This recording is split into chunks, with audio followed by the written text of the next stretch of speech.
പണിക്ക് പോയിക്കൊണ്ടിരുന്നിട്ട് ഒരു ദിവസമെങ്കിലും ലീവ് കിട്ടാതിരിക്കുമ്പോൾ നമുക്കൊരു മടുപ്പ് തോന്നില്ലേ? അങ്ങനെ ഒരു ദിവസം ലീവ് കിട്ടിയതാട്ടോ. ലീവ് കിട്ടിയതല്ല, നൈറ്റ് കഴിഞ്ഞതിന് ശേഷം ഏട്ടൻ വന്നപ്പോൾ ഞങ്ങൾ രണ്ടുപേരും കൂടി ബീച്ച് വരെ ഒന്ന് പോയിട്ടുണ്ടായിരുന്നു. കുറേ കാലമായിട്ടോ ബീച്ചിലൊക്കെ പോയിട്ട്. കല്യാണത്തിന് മുന്നേ ഇടയ്ക്കിടയ്ക്ക് ബീച്ചിൽ പോകുമായിരുന്നു. പക്ഷേ കല്യാണം കഴിഞ്ഞ് പിന്നെ ഞങ്ങളങ്ങനെ പോക്കില്ല. കാരണം ഓരോ തിരക്കിലായിരിക്കും. രണ്ടുപേർക്കും ഒരുമിച്ച് ലീവ് കിട്ടുന്ന അവസരങ്ങളൊക്കെ വളരെയധികം കുറവായിരുന്നു. മഴക്കാലം ആയതുകൊണ്ട് മഴയ്ക്ക് തീരെ പഞ്ഞുണ്ടായതില്ല. ഞങ്ങൾ ഇറങ്ങുന്ന കറക്റ്റ് ടൈമിൽ തന്നെ മഴയും പെയ്തിട്ടുണ്ടായിരുന്നു. അപ്പോൾ പിന്നെ റെയിൻകോട്ട് കിട്ടും. പക്ഷേ കുറച്ചങ്ങോട്ട് കഴിഞ്ഞപ്പോൾ മഴ പോയിട്ടോ.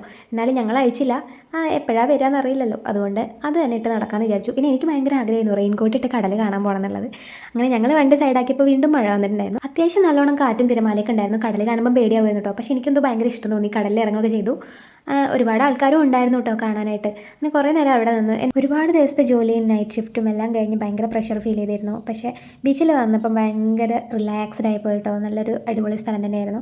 പിന്നെ മഴ കനത്തപ്പോൾ ഞങ്ങൾ സൈഡിലെ ഒരു ചായക്കട കയറി. ഏട്ടന് കമ്പനിക്ക് ഞാനും ചായ കുടിച്ചു കേട്ടോ. അപ്പോൾ ചായ ഞാനങ്ങനെ കുടിക്കാറില്ല. പിന്നെ ഒരു കമ്പനിക്ക് ചായയും കാടമുട്ടയും ഒക്കെ കഴിച്ചു. അത് കഴിഞ്ഞ് പിന്നെ ഞങ്ങളിതാ ഹാർബറിൻ്റെ അവിടെ പോയിട്ടുണ്ടായിരുന്നു. ഒരുപാട് ബോട്ടുകളൊക്കെ നിർത്തിയിട്ടിട്ടുണ്ട് കേട്ടോ. അപ്പോൾ എനിക്ക് അതിൻ്റെ അകത്ത് കയറണമെന്നൊക്കെ ആഗ്രഹം ഉണ്ടായിരുന്നു. പക്ഷേ അങ്ങനെയൊന്നും കയറാൻ പറ്റില്ല. അങ്ങനെ പിന്നെ ഞങ്ങൾ ഈ കല്ലിട്ട വഴി കൂടെ അങ്ങനെ കുറേ നേരം ഉള്ളിലേക്ക് നടന്നു പോയിട്ടുണ്ടായിരുന്നു.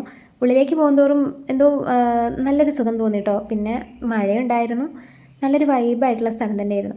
അപ്പോൾ ഞാൻ ഈ ബോട്ടുകളൊക്കെ അടുത്ത് കാണുന്നത് ആദ്യമായിട്ടാട്ടോ. അങ്ങനെ അതൊക്കെ കണ്ടു, ഫോട്ടോ എടുത്തു. കുറേ പേര് മീൻ പിടിക്കുന്നൊക്കെ ഉണ്ടായിരുന്നു. വേണ്ടില്ലേ, കാല് തെറ്റിക്കഴിഞ്ഞാൽ കല്ലിൻ്റെ ഇടയിൽ കുടുങ്ങും. അങ്ങനെയുള്ളൊരു സ്ഥലമായിരുന്നു. പക്ഷേ ആൾക്കാരൊക്കെ ഉണ്ട് കേട്ടോ. അതായത് സൈഡിൽ മീൻ പിടിക്കാനൊക്കെ ആൾക്കാരൊക്കെ ഇരിക്കുന്നുണ്ട്. അവരിങ്ങനെ ചൂണ്ടലൊക്കെ ഇട്ട് നിൽക്കുന്നുണ്ട്. സത്യം പറഞ്ഞാൽ ഇത് കൂടെ ഇങ്ങനെ ചടിച്ചടി പോകാൻ നല്ല രസമായിരുന്നു കേട്ടോ. പക്ഷേ മഴ ഉള്ളത് കൊണ്ട് ഒന്ന് ശ്രദ്ധിച്ചിട്ട് വേണം പോകാൻ. അല്ലെങ്കിൽ നേരത്തെ പറഞ്ഞ പോലെ കാല് തെറ്റിയ കുഴീൻ്റെ ഇടയിൽ കിടക്കും.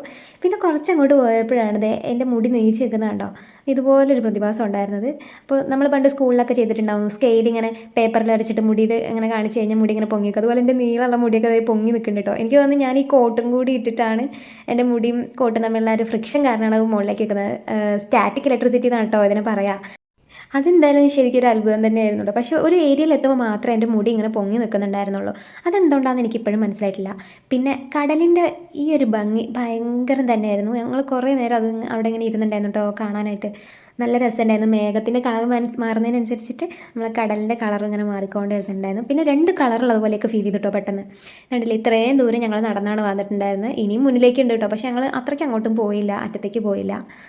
അതൊക്കെ കഴിഞ്ഞ് മഴയൊക്കെ നനഞ്ഞ് കുളിച്ച് ലാസ്റ്റ് പിന്നെ കുറച്ച് പർച്ചേസിങ് ഉണ്ടായിരുന്നു. അങ്ങനെ ഞങ്ങൾ ഗോകുലമാളിൽ കയറി ഒന്ന് രണ്ട് ഐറ്റംസൊക്കെ മേടിക്കാനുണ്ടായിരുന്നു. അങ്ങനെ എല്ലാം മേടിച്ച് കഴിഞ്ഞ് ഞങ്ങൾ നൈസായിട്ട് വീട്ടിലേക്ക് പോയി കേട്ടോ. പിന്നെ വീട്ടിൽ വന്നപ്പോൾ ഭയങ്കര ക്ഷീണമായിരുന്നു. ഒരുപാട് ദൂരം നടന്നുകൊണ്ട് തന്നെ കാലിനൊക്കെ നല്ല വേദന ഉണ്ടായിരുന്നു. രണ്ടുപേരും നല്ല ക്ഷീണിച്ചിട്ടുണ്ടായിരുന്നു കേട്ടോ. പിന്നെ ഫ്രഷായി ഫുഡൊക്കെ കഴിച്ചു കിടന്നുറങ്ങാമെന്ന് പ്ലാൻ ഇട്ടു. ഒരു ദിവസം എത്ര പെട്ടെന്ന് തീർന്നു പോയാലേ. അപ്പോൾ ഇന്നത്തെ വിശേഷങ്ങളൊക്കെ തീർന്നു. Okay, by.